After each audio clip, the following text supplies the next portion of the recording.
The 19th century was a boom time for Barcelona. By 1850, the city was busting out of its medieval walls. A new town called the Eixample, or expansion, was planned to follow a grid-like layout.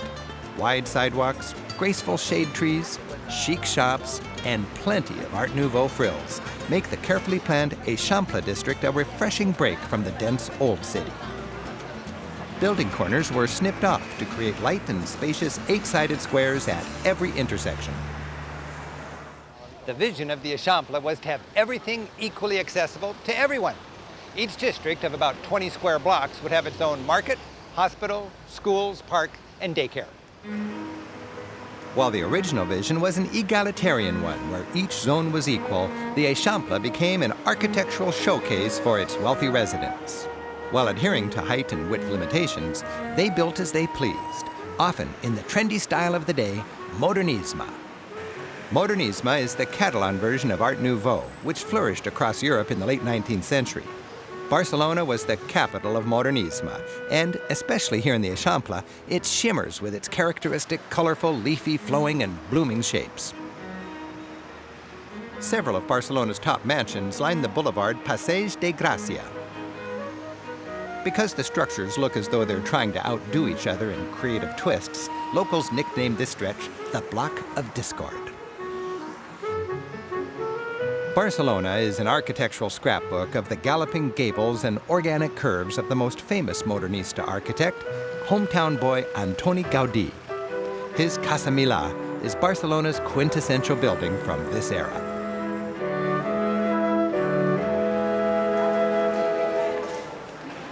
Casa Milà is open to the public. It shows how the organic sensitivities of Modernista architecture flowed into the domestic world. This apartment would have been rented by a wealthy businessman. It shows how the affluence of the industrial age was enjoyed on a personal level, at least by the upper class. Now an apartment could be a small palace.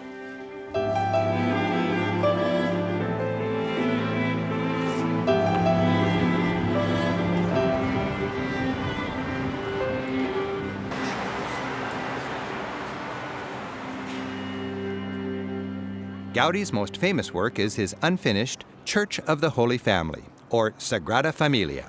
He worked on it for over 40 years until his death in 1926. Work continues on the church, which is not expected to be completed for another 50 years. The Nativity facade, the only part of the church essentially finished in Gaudí's lifetime, shows the architect's original vision, mixing Christian symbolism, images from nature, and the organic flair of Modernisme. It's an impressive example of Gaudí's unmistakable style.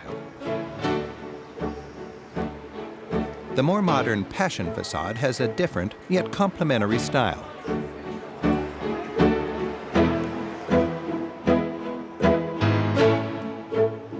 In the soaring nave, Gaudí's columns blossom with life.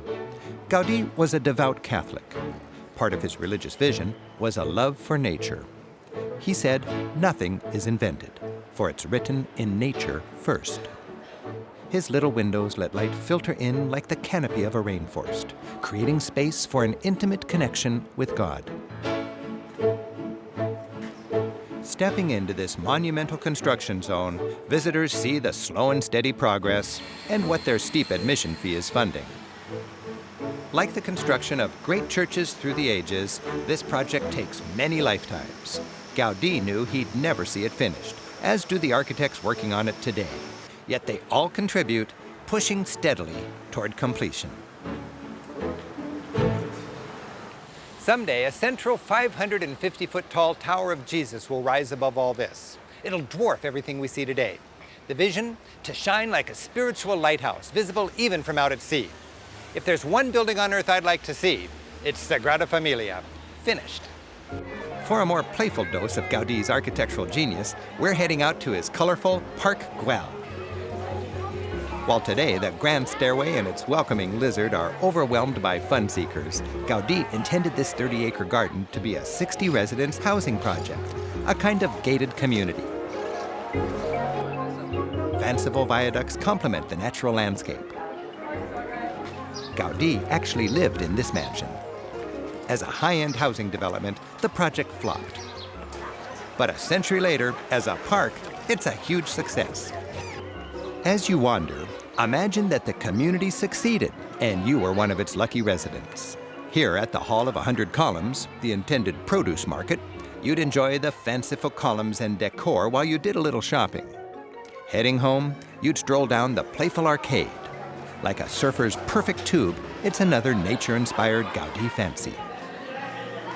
And on such a beautiful day, you'd sit a spell on Gaudí's ergonomic benches to enjoy a grand view of this grand city.